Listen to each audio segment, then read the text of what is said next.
രണ്ടെടുത്ത നെയ്ച്ചോറ് പോത്ത് രണ്ട് ഹമീദിച്ചാണ് നല്ല മുല്ലപ്പൂ നെയ്ച്ചോറും ഒരു കാസർഗോഡ് പോത്തുകറിയും. ഹമീച്ചാന്റെ പോത്തും ബീഫും കഴിക്കാനായിട്ടാണ് എല്ലാ തിങ്കളാഴ്ച ഇവിടെ എത്തുന്നത്. റോളയിൽ ഫേമസ് ആണ് ഹമീച്ചാന്റെ പോത്തും നെയ്ച്ചോറും. നമ്മുടെ ചക്കച്ചോളിൽ ഈ ചാർക്കുന്ന പോലെ കേട്ടോ ഈ ഒരു ഐറ്റം കഴിക്കാൻ വേണ്ടി ഇവിടെ ആള് കൂടിയുള്ളത്.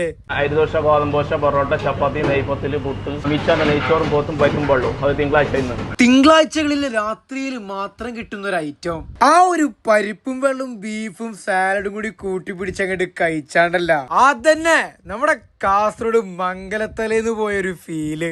അപ്പൊ ഇതാണ് നമ്മുടെ ഹമീച്ച. ഓണറാണോ സപ്ലയർ ആണോ കാഷ്യർ ആണോ ചോദിച്ചാ മൂപ്പർക്ക് തന്നെ അതൊരു ഐഡിയ ഇല്ല. റോള മൊത്തം ഹമീച്ചാന്റെ നെയ്ച്ചോറും ബീഫാണല്ലോ. ഇതെങ്ങനെ ഈ പേര് വരാനുള്ള കാരണം? അത് കുറെ കാലമായി ഞാൻ വെച്ചുകൊണ്ടിരിക്കുന്നത്. ഏകദേശം 10-20